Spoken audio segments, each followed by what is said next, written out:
নবীজির শত্রু হচ্ছে, নবীজির দুশমন হচ্ছে ইহুদিরা। নবীজির শত্রু হচ্ছে কারা? ইহুদিরা। ইহুদি খ্রিস্টান পাদ্রী যারা আছে তারা নবীজিকে যদি দেখে নিত তাহলে নবীকে শেষ করে দিত। তো নবী পাক সাল্লাল্লাহু কে সাথে নিয়ে ওখান থেকে বাড়ি থেকে ফিরে চলে আসছে আবু তালেবের বাড়িতে। নবী চলে আসলেন আবু তালেবের বাড়িতে। নবীর বয়স মোবারক একের পর এক বাড়তে শুরু করেছে, বাড়তে শুরু করেছে, বাড়তে শুরু করেছে। নবীর বয়স মোবারক হয়ে গেল আপনার 18 বছর বয়স। বলুন সুবহানাল্লাহ। সেই সময় একটা মেলা বসতেছিল, যে মেলাটার নাম হলো ওকাজ মেলা। ওকাজ মেলাতে নারী নির্যাতন চলতেছিল। অনেক নারীকে উলঙ্গ করে ডান্স দেওয়াতো, আবার অনেকে সেখানে লটারি জুয়া খেলতো। নবী পাক সাল্লাল্লাহু এরকম ঘটনা শুনতে পেয়ে সেই সময় থেকে নবী স্টাডি নিতে লাগলো, যেমন করে হোক এই মেলাকে বন্ধ করতে হবে। মক্কা থেকে 3 মাইল দূরে মেলা বসত, যে মেলার নাম হলো ওকাজ মেলা। কি মেলা? ওকাজ মেলা। ওকাজ মেলাতে নারীকে উলঙ্গ করে দিয়ে ডান্স দেওয়াতো, ডান্স। নবী পাক সাল্লাল্লাহু এই মেলাকে বন্ধ করার জন্য হেল্পফুল ফুজুল নামে একটা সেবা সংগঠন করলেন। নবীর বয়স মুবারক হয়ে গেল 20 বছর। নবী পাক সাল্লাল্লাহু সকল চাচাদেরকে নিয়ে আর অন্যান্য ভালো ভালো লোকদেরকে নিয়ে একটা সংগঠন তৈরি করলো। একটা সংগঠনের নাম রাখলো হেল্পফুল ফুজুল, সেবা সংগঠন। হেল্পফুল ফুজুল নামে একটা সেবা সংগঠন লেখালো যে এই রকম কাজে কেউ বাধা, এরকম কাজ আমরা হতে দিব না। আর আমরা একটা মেলা বসে সেই মেলাটা হতে দিব না। এটা নামে একটা যুদ্ধ, ছোট্ট যুদ্ধ শুরু হলো। আমার রাসূল আরবি সাল্লাল্লাহু সেটাকে নিষেধ করার জন্য বাধা দিয়ে দাঁড়ালেন। নবী বলতেছেন তোমাদের মেলা আর বসাতে হবে না, কারণ তোমরা নারী নির্যাতন, মেয়েদেরকে উলঙ্গ করে নাচাচ্ছ। অনেক কবিরা কবিতা গাইতো, অনেক কবিরা কবিতা গেয়ে সেখানে ফার্স্ট হতো, অনেক খারাপ কিছু হতো। এরকম মেলা বসতো। আমার রাসূলুল্লাহ সাল্লাল্লাহু তাআলা আলাইহি ওয়াসাল্লাম বেআইব নবী, বেমিসাল নবী বলতেছেন সেই মেলার পরে নবী পাক সাল্লাল্লাহু সুন্দর করে একটা সংগঠন করে দিল। সেই সংগঠনে আমার রাসূলুল্লাহ সাহিবুল আওলাদ সাল্লাল্লাহু তাআলা আলাইহি ওয়াসাল্লাম রাসূল আরবি সাল্লাল্লাহু সেই কাজটাকে চিরতরে বন্ধ করে দিলেন। সকলে বলেন সুবহানাল্লাহ। নবীর বয়স মোবারক দিনের দিন বেড়ে যাচ্ছে। নবী 20 থেকে 25 বছর বয়সে যেমন পা দিয়েছে, 20 থেকে 25 বছর বয়সে যেমন পা দিয়েছে, একটা শব্দ ভেসে আসলো। নবী পাক সাল্লাল্লাহুকে ব্যবসা করার জন্য কেউ যেন ডাক দিচ্ছে। সেটা হচ্ছে মা খাদিজাতুল কুবরা। মা খাদিজাতুল কুবরা পরাপর স্বামী মারা গিয়েছে, বিবাহ করতে চাই না, একটা সুন্দর ভালো ক্যারেক্টারের ছেলে চাই, যার মাল জালের দায়িত্ব ভার বহন করবে। মা খাদিজা একটা ছেলে চাই, একটা লোক চাই, যে লোকটা তার বাদশাহিত্ব কাজ এবং সমস্ত কাজের দায়িত্ব ভার চালাবে। তো মা খাদিজা খবর পেল যে মক্কাতে একটা ছেলে আছে যার নাম হচ্ছে আল আমিন। কি নাম? আল আমিন। আমার রাসূলুল্লাহ সাল্লাল্লাহু আল আমিন নামে পরিচিত এই জন্য ছিল, নবী কাউর সঙ্গে খারাপ ব্যবহার করেনি, নবী কাউকে গাল দেয়নি, নবী কাউর ক্ষতি করেনি। তো তখনকার জামানাতে নবীকে আল আমিন বলে ডাকতো। কি বলে ডাকতো? আল আমিন বলে ডাকতো। আমার বিশ্ব নবী সাল্লাল্লাহু তাআলা আলাইহি ওয়াসাল্লাম আল আমিন নামে খ্যাতি লাভ করেছেন। এই জন্য নবী আমার বেআইব নবী, বেমিসাল নবী, নবী পাক সাল্লাল্লাহু খাদিজা পছন্দ করে নিল। খাদিজা বলতেছে, ও মুহাম্মদ সাল্লাল্লাহু তাআলা সাল্লাম, তোমাকে ব্যবসা করতে যেতে হবে, তোমাকে যেতে হবে, আমার সমস্ত মাল ডাল যত আছে সব কিছুর দায়িত্ব তোমাকে দিয়ে দিচ্ছি, তুমি আজ থেকে তোমার হাতে আমার চাবিকাঠির মালিক করে দিলাম, যাও তুমি ব্যবসা করতে যাও। সাথে নিল মাইসারাকে। আমার রাসূলুল্লাহ সাল্লাল্লাহু আলাইহি ওয়াসাল্লাম ব্যবসা করতে যাচ্ছেন কোন দেশ? মুলকে শাম। ব্যবসা করতে যাচ্ছেন হযরতে হালিমার সামান পাতি নিয়ে, হযরতে খাদিজার সামান পাতি নিয়ে ব্যবসা করতে যাচ্ছে মুলকে শাম। আর দেখতে পেল আকাশের বাদল আমার রাসূলুল্লাহর মাথার উপরে ছায়া করে আছে, মাথার উপরে ছায়া করে আছে। মা খাদিজা ছাদের উপর থেকে দেখছে যে নবী যাচ্ছে কাফেলা নিয়ে, নবী যাচ্ছে সৈন্য দল নিয়ে, নবী যাচ্ছে সমস্ত কিছু নিয়ে। আমার রাসূলুল্লাহ সাল্লাল্লাহু তাআলা আলাইহি ওয়াসাল্লাম বেআইব নবী, বেমিসাল নবী আহারে ব্যবসা করতে যাচ্ছে, আর আকাশের বাদল নবীর মাথার উপরে ছায়া করে আছে। বলুন সুবহানাল্লাহ। লামিয়াতি নজির কাফি নজরিন মিসলে তো না শুধু पैदा जाना, मिसले तो न शुद्ध पैदा जाना, जगराज कुता जो तुरे सरसू है, जगराज कुता जो तुरे सरसू है, तुझको सहे दूसरा जाना।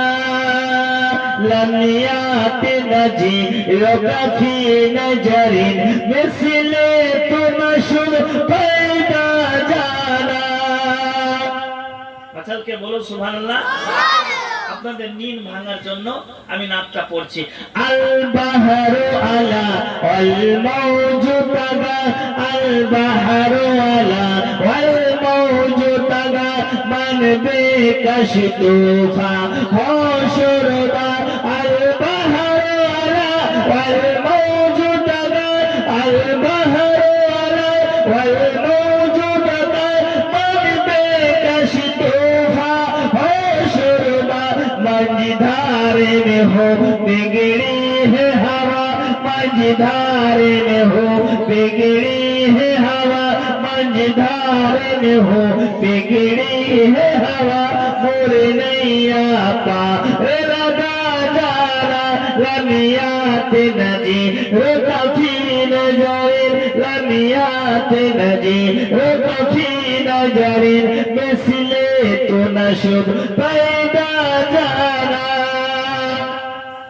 তারপরে কবি বলতেছে, আনা ফি আতাসু ওয়াসাকাকা আতাম, আনা ফি আতাসু ওয়াসাকাকা আতাম, আগে সুয়ে পাক এ আবুরে কারাম। বারিশারে হারে রিমঝিম রিমঝিম, বারিশারে হারে রিমঝিম রিমঝিম, দো বूंद इधर बिगड़ा जाना। लमियात नजी रुकफी नजरिन, लमियात नजी रुकफी नजरिन मिसले तो नशुद पैदा जाना। या काफिरती ज़ेद यजारत रिहिम बर हशरत, कृष्ण लबद मोरा जियारा लरजे, तारा की दरद मोरा जियारा लरजे, तारा की दरद तैबा से अभी न सुना जाना। लमियात नजी रुकफी नजरिन मिसले तो नशुद पैदा जाना। और रूह फिदा का फाजिद हर का एक शौराए देगा, मर जाने शिका मोरा तन मन धन मन, तन मन धन मोरा तन मन धन मन, तन मन धन मोरा तन मन अंदर सज फूक दिया ऐ जान भी प्यारा जला जाना लमियात नजी रोकफी नजरे लमियात नजी रोकफी नजरे मिसले तो नशुर पैदा जाना बस बस बस बस बस बस बस बस बस बस बस बस बस खा मैं खा बोलवाए राजा बस खा मैं खा बोलवाए राजा नए तर्जो मेरी नए रंग मेरा इरशाद अहीबा नात की था इरशाद अहीबा नात की था नाचर सिरहा पाया जाना लमियात नजी रोकफी नजरे लमियात नजी रोकफी नजरे मिसले तो नशुद पैदा जाना আমার নবী তো জাহানের বাদশা বেআইবি নবী বেমিসাল নবী খাদিজার সামান নিয়ে ব্যবসা করতে গেলেন এমন ব্যবসাতে লাভ করলেন খাদিজা বলতেছেন আমার আগে অন্য কেউ ব্যবসাতে গিয়েছিল এতটা লাভ করতে পারেনি নবী আমার দ্বিগুণ লাভ করে আসলো নবী আমার কয় গুণ দ্বিগুণ লাভ করে আসলো আমার বেআইবি নবী এমন লাভ করেছে খাদিজা খুশি হয়ে গেল খাদিজা এমন খুশি হলো নবী পাক সাল্লাল্লাহু আলাইহি প্রেমে পড়ে গিয়েছে নবীকে বিবাহ করার জন্য প্রস্তাব দিতে লাগলো তার মাধ্যমে প্রস্তাব দিবে খাদিজা মাইসারাকে ডাকলো ও মাইসারা একটু কাছে এসো কাছে এসো নবী চাচা আবু তালেবকে সংবাদ দাও যে খাদিজা নবীকে বিয়ে করতে চেয়েছে খাদিজা নবীকে বিয়ে করতে চেয়েছে মাইসারা চলে আসলো কার কাছে হযরতে আবু তালেবের কাছে আবু তালেব ও আবু তালেব আপনার যে লাল আছে মোহাম্মদের সাথে খাদিজার বিয়ে দিতে চাচ্ছ কিনা বলো খাদিজা নবীকে বিয়ে করার জন্য বিয়ে দেওয়ার জন্য নবীকে বিয়ে করার জন্য প্রস্তাব দিয়েছে এই প্রস্তাবটা গ্রহণ করো কিনা বলো আমার রাসূলুল্লাহ সাল্লাল্লাহু আলাইহি ওয়াসাল্লাম বেআইব নবী বেমিসাল নবী বিশ্বকুল সরদার খাদিজার প্রস্তাবকে গ্রহণ করে নিল আর খাদিজার সাথে বিবাহ হবে আমার রাসূলুল্লাহ সাল্লাল্লাহু তাআলা আলাইহি ওয়াসাল্লাম খুশি মনে সেই প্রস্তাবকে গ্রহণ করলো বলে কাকু ওগো আমার চাচা যান যে প্রস্তাবটা খাদিজা দিয়ে পাঠিয়েছে সেই প্রস্তাবে আমিও রাসূলুল্লাহ রাজি আছি আমার রাসূলুল্লাহ সাল্লাল্লাহু আলাইহি ওয়াসাল্লাম বলতেছে বিবাহর যে সমস্ত কাজ আব্বাজান ওগো আমার কাকু আব্বাজান আপনি সমস্ত দায়িত্ব নিয়ে নেন কি করতে হবে না করতে হবে আপনি করবেন আমাকে চাপ দিবেন না আবু তালেব আমার রাসূলুল্লাহ সমস্ত দায়িত্ব ভার নিয়ে নিল দুলহান সাজিয়ে দিল নবীকে দুলহা সাজিয়ে দিল দুলহা সাজিয়ে চলে গেল খাদিজার বাড়িতে সবাই চলে গেল অনেক বয়োজ্যেষ্ঠ লোকেদেরকে সাথে নিয়ে গেল আবু তালেব নবীর দিক থেকে খুতবা পড়ে দিল বিবাহের খুতবা আর খাদিজার দিক থেকে আপনার ওয়ারকা বিন নাফিল খুতবা পড়ে দিল নবীর পবিত্র বিবাহ মোবারক হয়ে গেল নবীর বিবাহ হয়ে গেল নবীর বয়স হচ্ছে 25 বছর বয়স আর মা খাদিজার বয়স হচ্ছে আপনার 40 বছর বয়স দুইজনের বিয়ে হয়ে গেল আমার রাসূলুল্লাহ সাল্লাল্লাহু আলাইহি ওয়াসাল্লামকে বলতেছেন খাদিজা ইয়া রাসূলুল্লাহ, কখনো স্বামী বলেননি, কি বলেছেন? ইয়া রাসূলুল্লাহ ফিদাকা আবি ওয়া উম্মি, আপনার পায়ের তলে আমার পিতামাতা কুরবান। আকা, আমার যে এত ধন সম্পত্তি আছে কি করব, সব ধন সম্পত্তির মালিক আপনি, আপনাকে সবকিছু দিয়ে দিলাম। নবী বলেন খাদিজা তোমার ধনের দরকার নাই, ধনের দরকার নাই। আল্লাহ তাআলা আমাকে বাদশা করে পাঠিয়েছে, জান্নাতের মালিক করে পাঠিয়েছে, আমি কোনোদিন তোমার ধন নিতে পারবো না। তবে একটা শর্ত আছে, ওই শর্তেতে যদি তোমার ধন দৌলত দাও তবে আমি নিব।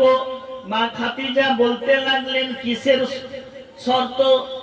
বলে একটা শর্ত আছে, আমার যদি ধন সম্পদ গুলো গরিব মিসকিনকে আমি বন্টন করব, তুমি যদি কিছু না বলো তবে তোমার ধন সম্পদ নিব। মা খাদিজাতুল কুবরা বলে, ইয়া রাসূলুল্লাহ, আপনার পায়ের তলে আমার সমস্ত ধন দৌলতকে কুরবান করে দিলাম। আকা আপনি কি করবেন আপনি জানেন, আপনি রাখবেন না দিবেন আপনার ব্যাপার। আপনার পায়ের তলে আমার সমস্ত ধন দৌলতকে কুরবান করে দিলাম, আকা আপনি যা করবেন সেটা করতে থাকেন। নবী মুবারক, নবীর পবিত্র বয়স মুবারক বাড়তে বাড়তে বাবাজি ভাইরা আপনার 35 বছর বয়স হয়ে গেল। নবী সর্বপ্রথম নবী পাক সাল্লাল্লাহু আলাইহি ওয়াসাল্লাম কাবা ঘর নির্মাণ করতে যাচ্ছেন। কি করতে যাচ্ছেন? কাবা ঘর নির্মাণ। কাবা ঘর নির্মাণ করার জন্য নবী প্রস্তুতি গ্রহণ করছেন। নবী পাক সাল্লাল্লাহু আলাইহি ওয়াসাল্লাম কাবা ঘরকে নির্মাণ করবেন। তো সেই সময় একটা ঝামেলা হয়ে গেল। হাজী সাহেব, কাবা ঘরে একটা পাথর আছে না, হাজরে আসওয়াদ পাথর, সেই পাথরটাকে কেন্দ্র করে একটা ঝগড়া বানি আদ এবং বানি আজার গোত্রের মধ্যে একটা ঝামেলা বেঁধে গেল। নবী পাক সাল্লাল্লাহু আলাইহি ওয়াসাল্লাম সেই ঝামেলাটাকে মিটার জন্য বলতে লাগলো, তোমরা কি করবে জানো? সকালবেলা যে ব্যক্তিটা আগে আসতে পারবে সেই ব্যক্তি ফয়সালা নিবে কি করতে পারা যায়। সবাই আপনা আপনা বাড়ি চলে গেল। কাবা ঘরে যে প্রথম আসবে সকালবেলা ভোর রাত্রে নামাজ পড়তে, সকালবেলা যে ব্যক্তি আসবে সেই ব্যক্তি যেটা ফয়সালা নিবে সেই ফয়সালাতে সেই পাথরটাকে ছেড়ে রাখতে পারবে। সবাই আপনা আপনা বাড়ি আমার রাসূলুল্লাহর রায়টাকে মেনে নিল। আমার রাসূল আরবি সাল্লাল্লাহু আলাইহি ওয়াসাল্লাম সবার আগে ঘুম ভাঙতে না ভাঙতে নবী সর্বপ্রথম চলে আসলো আপনার সেই কাবা ঘরে। কাবা ঘরে রাসূল আরবি সাল্লাল্লাহু আলাইহি ওয়াসাল্লাম পা দিয়েছে। তারপরে লোকজন আসলো, দেখতে পেল আরে আল আমিন সবার আগে চলে এসেছে। সবাই খুশি হয়ে গেল, তাহলে একটা মীমাংসা ভালো হয়ে যাবে। নবী চলে এসেছেন তো মীমাংসা হয়ে যাবে। নবী আসলো, বলে চাদরটা বিছিয়ে দিল। নবী নিজের চাদর বিছিয়ে দিল আর কালো পাথরটাকে চাদরে রেখে দিল, আর চাদরের চার কোণা সবাই মিলে ধরে আর কাবা ঘরের দেওয়ালে পাথরটা লাগিয়ে দিল। কাবা ঘরের দেওয়ালে পাথরটা লাগিয়ে দিল। রুকনে কাবা, সেই কাবার দেওয়ালে এখন পর্যন্ত যে পাথরটা লেগে আছে আমার রাসূলুল্লাহর হাত দ্বারাই এবং আরো জনগণের হাত দ্বারাই সেখানে লাগা হয়েছে। সেই কাবার কালো পাথর, সেটা হচ্ছে হাজরে আসওয়াদ। হাজি করেরা সেই পাথরকে চুম্বন দেয়, অনেকে চুম্বন দেয়। আগে সেই পাথরটা ছিল সাদা, দুধের চাইতে সাদা, দুধ থেকে বেশি সাদা ছিল। মানুষেরা চুমতে চুমতে চুমতে চুমতে গুনাহকে টানতে টানতে সেই পাথরটা এখন কালো হয়ে গেছে। তার জন্য সেই পাথরটার নাম হলো হাজরে আসওয়াদ, কালো পাথর। হাজার মানে হচ্ছে পাথর, আর আসওয়াদ মানে হচ্ছে কালো। কালো পাথর, কালো পাথরটা এখন পর্যন্ত আছে। আমার রাসূলুল্লাহ সাল্লাল্লাহু আলাইহি ওয়াসাল্লাম একের পর এক দিন যেতে না যেতে আমার নবী পাক সাল্লাল্লাহু আলাইহি ওয়াসাল্লাম হেরা গুহাতে যেতে শুরু করলেন। হেরা গুহাতে গিয়ে ইবাদত করতে শুরু করলেন। আমার রাসূলুল্লাহ সাল্লাল্লাহু আলাইহি ওয়াসাল্লাম হেরা গুহাতে গিয়ে আল্লাহর ধ্যানে মগ্ন আছে। বলুন সুবহানাল্লাহ। আল্লাহর ধ্যানে মগ্ন আছে। আমার রাসূলুল্লাহ সাল্লাল্লাহু আলাইহি ওয়াসাল্লাম আল্লাহ ধ্যান করতেছে, এমন ধ্যান করতেছে। আমার রাসূল আরবি সাল্লাল্লাহু আলাইহি ওয়াসাল্লাম আল্লাহর ধ্যানে মগ্ন। কখনো খাবার হাজরাতে খাদিজাতুল কুবরা পৌঁছে আসে, কখনো পৌঁছে আসে আপনার মালিক দ্বারাই পৌঁছে দেয়, কখনো নবী নিজে এসে খাবার নিয়ে যায়, সেখানে রোজা করেন। একের পর এক রোজা করতে থাকেন। হেরা গুহাতে নবী পাক সাল্লাল্লাহু আলাইহি ওয়াসাল্লাম আল্লাহর ধ্যানে মগ্ন, আল্লাহর ধ্যানে মগ্ন। এরকম অবস্থায় আমার রাসূলুল্লাহ সাল্লাল্লাহু তাআলা আলাইহি ওয়াসাল্লাম আল্লাহর ইবাদত নিয়ে ব্যস্ত আছে। একবার দরুদ শরীফ পড়ে আমি আগে বাড়ি। আল্লাহুম্মা সাল্লি আলা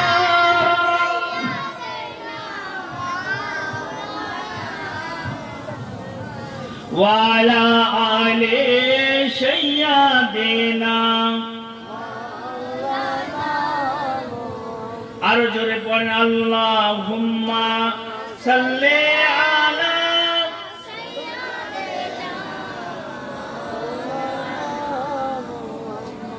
ওয়ালা আলি সাইয়্যিদিনা।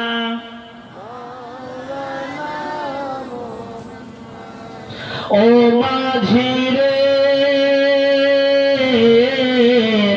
আমায় নিয়ে চল মদিনায়, মদিনার গলিতে মোর বালিতে পাবো নবীর ঠিকানা। ও মাঝি রে আমায় নিয়ে চল মদিনায়। বাচালকে বলো সুবহানাল্লাহ। ও মাঝি রে আমায় নিয়ে চল মদিনায়, মদিনার গলিতে মোর বালিতে পাবো নবীর ঠিকানা। আমায় নিয়ে চল মদিনায়। দেশে দেশে ঘুরে যত কোন দেশে শান্তি নাই। দেশে দেশে ঘুরে যত কোন দেশে শান্তি নাই। নবীর দেশে গেলে পারে মিটিবে মনের বাসনা। ও মাঝি রে আমায় নিয়ে চল মদিনায়, মদিনার গলিতে মোর ওই বালিতে, মদিনার গলিতে মোর ওই বালিতে পাবো নবীর ঠিকানা। আমায় নিয়ে চল মদিনায়। ও মাঝি রে আমায় নিয়ে চল মদিনায়। আমার নবী পাক সাল্লাল্লাহু আলাইহি ওয়াসাল্লাম হেরা গুহাতে দিনের পর দিন ইবাদত করতেছেন, দিনের পর দিন ইবাদত করতে শুরু করেছেন। আল্লাহকে বড় পছন্দ হয়েছে নবীর ইবাদত। হঠাৎ করে জিবরিল আমিন হেরা গুহার মধ্যে আসলো। আসার পর নবীজিকে জড়িয়ে ধরে নিল আর বলতেছে ইকরা। হাবিবকে বলতেছেন পড়ো। নবী বলতেছেন কি পড়বো? আবার বলতেছেন ফারিস্তা ইকরা। নবী আমার বলতেছেন কি পড়বো? তিনবারের বেলা ফারিস্তা যখন চেপে ধরেছে বলতেছে ইকরা বিইসমি রাব্বিকাল্লাযী খলাক, পড়ো তোমার প্রভুর নামে পড়ে নাও। তখন অসম্পূর্ণ 5 আয়াত পড়ে নিল, ইকরা বিইসমি রাব্বিকাল্লাযী খলাক, খলাকাল ইনসানা মিন আলাক, ইকরা ওয়া রাব্বুকাল আকরামুল্লাযী আল্লামা বিল কলম, আল্লামাল ইনসানা মা লাম ইয়ালাম। ওহী নাজিল হয়ে গেল, নবীর প্রতি ওহী নাজিল হয়ে গেল। নবী পাক সাল্লাল্লাহু কে জড়িয়ে চেপে ধরে আছে, নবী পাক সাল্লাল্লাহু কে জড়িয়ে ধরে আছে কে? আপনার জিবরিল আমিন চেপে ধরেছে, বলো পড়ো। তো নবী বলতেছেন সাবজেক্ট চাই, সাবজেক্ট। এখানে ওয়াহাবিরা মানে করে যে রাসূলুল্লাহ সাল্লাল্লাহু আলাইহি ওয়াসাল্লাম পড়তে জানে না বলেছিল, কিন্তু না, নবীকে আমাকে হঠাৎ করে যদি আপনি বলেন মাওলানা পড়ো, তা আমি বলবো যে হাদিস পড়বো না কোরআন পড়বো, কি পড়বো, কোনটা সূরা পড়বো? আপনাকে হঠাৎ করে যদি বলি ইকরা পড়ো, তো আপনি কি পড়তে পারবেন? পারবেন না, যতক্ষণ অবধি আপনাকে বলে না দেওয়া হচ্ছে যে ওটা পড়বো। আমার রাসূলুল্লাহ সাল্লাল্লাহু আলাইহি ওয়াসাল্লাম বলতেছেন কি পড়বো, আর ওয়াহাবিরা মানে করছে আমি পড়তে জানি না। বাংলা কিতাবে লেখা আছে নবী বলছে নাকি আমি পড়তে জানি না, কিন্তু জানো নবী পাক সাল্লাল্লাহু আলাইহি ওয়াসাল্লাম আগে থেকেই আল্লাহ তাআলা হেজাবের ইলমে নবীকে শিখিয়ে দিয়েছে। নবী আমার সারা কিছু নাম শিখে গেছে, নবী আমার সবই কিছুই শিখে গেছে, নবী আমার সব কিছু জেনে গেছে, নবীকে শিখাতে হবে না। তখন জিবরিল আমিন বলতেছেন পড়ো তোমার হাবিবের নামে, পড়ো তোমার দোস্তের নামে, পড়ো খোদার নামে। তখন পড়ে দিল ইকরা বিইসমি রাব্বিকাল্লাযী খলাক, খলাকাল ইনসানা মিন আলাক। 5 রুকু অবধি নবী আমার ঝরঝর করে পড়তে পড়তে শুরু করেছে। জিবরিল বলছে এবার তুমি থেমে যাও, আকা এবার থেমে যান, থেমে যান, আর আপনাকে পড়তে হবে না, আমি কোরআন শরীফ নাজিল করে দিলাম। রমজান মাস 27 রমজানে সর্বপ্রথম কোরআন নাজিল হয়েছিল বাবাজি ভাইরা, সেই কোরআন শরীফ নাজিল হয়েছে 27 রমজানে। আমার রাসূলুল্লাহ সাল্লাল্লাহু আলাইহি ওয়াসাল্লামের উপরে যখন ওহী নাজিল হলো, নবী পাক সাল্লাল্লাহু আলাইহি ওয়াসাল্লাম দৌড় দিয়ে এসে মা খাদিজাকে বলতেছেন, খাদিজা, ও খাদিজা, তোমার চাদর দিয়ে আমাকে ঢেকে নাও, ঢেকে নাও। কেন এক্ষুনি আল্লাহর তরফ থেকে ওহী নাজিল হলো। ও খাদিজা, অত্যন্ত ঠান্ডার সময় নবী পাক সাল্লাল্লাহু আলাইহি ওয়াসাল্লামের মাথায় ঘাম ছুটে গিয়েছে। বাবাজি ভাইরা, ওগো আমার মা বোনেরা, আল্লাহ বলতেছেন কোরআনকে যদি আমি পাহাড়ের উপরে অবতীর্ণ করতাম, তাহলে পাহাড় আল্লাহর ভয়ে পাড়া পাড়া হয়ে যেত, মিসমার হয়ে যেত। আল্লাহর ভয়ে মাটির সাথে পাহাড় মিশে যেত। আর সেই পাহাড়কে, আর সেই কোরআনকে আল্লাহ তাআলা মানুষের উপরে নাজিল করেছেন, নবীর উপরে নাজিল করেছে। নবী পাক সাল্লাল্লাহু আলাইহি ওয়াসাল্লামের পবিত্র পেশানি মোবারক ঘামে ছুটে গেছে। খাদিজা নিজের চাদর দিয়ে নবীজিকে ঢেকে নিলেন, নবীজির পবিত্র দেহ মোবারককে জড়িয়ে ধরে নিলেন। সঙ্গে সঙ্গে ফারিস্তা নবীজির উপর থেকে সরে গেলেন, ফারিস্তা চলে গেলেন, নবী আমার শান্তি পেয়ে গেলেন। বাবাজি ভাইরা, ও আমার মা বোনেরা, আল্লাহর নবী দোজাহানের বাদশা, আমিন আল্লাহর মরুর দোলানের প্রতি ওহী নাজিল হয়ে গেল। নবী পাক সাল্লাল্লাহু কোরআনকে পেয়ে গেলেন। কোরআনকে যেমন পেলেন তেমন কোরআনকে প্রচার করার জন্য সর্বপ্রথম ডাক দিচ্ছেন, এসো তোমরা ইসলামে হবে যে উজালা, মক্কা মদিনায় নবী কামলিওয়ালা। এসো তোমরা ইসলামে হবে যে উজালা, মক্কা মদিনায় আমার নবী কামলিওয়ালা। কোরআন নাজিল হয়ে গেছে। আমার রাসূলুল্লাহ সাল্লাল্লাহু আলাইহি ওয়াসাল্লাম প্রথম 3 বছর লুকিয়ে লুকিয়ে ইসলাম প্রচার করেছিলেন। ক বছর? 3 বছর।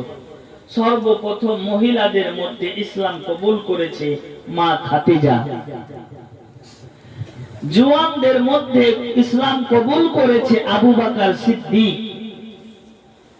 সব থেকে ছোটদের মধ্যে ইসলাম কবুল করেছে যার নাম হচ্ছে শেরে খোদা হযরতে আলী মুশকিল কুশা। তারপরে ইসলাম গ্রহণ করেছে সালমান ফারসি, তারপরে আবু জার গাফফারি, তারপর আপনার খাব্বাব, তারপরে জাবির। এরকম করে করে ইসলাম কবুল করে নিয়েছে। আমার রাসূলুল্লাহ সাল্লাল্লাহু আলাইহি ওয়াসাল্লাম ইসলামের ডাক দিচ্ছে, বলতেছেন, এসো তোমরা ইসলামে হবে যে উজালা, হবে যে উজালা। এসো তোমরা ইসলামে হবে যে উজালা, মক্কা মদিনায় নবী কামলিওয়ালা, মক্কা মদিনায় নবী কামলিওয়ালা। আমার রাসূলুল্লাহ সাল্লাল্লাহু আলাইহি ওয়াসাল্লাম ইসলাম প্রচার করতে শুরু করলেন। ইসলাম প্রচার করতে গিয়ে কত না কষ্ট খেতে হয়েছে।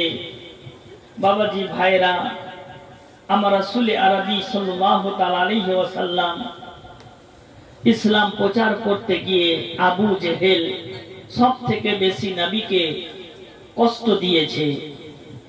নবী আমার ইসলাম প্রচার করতে শুরু করল,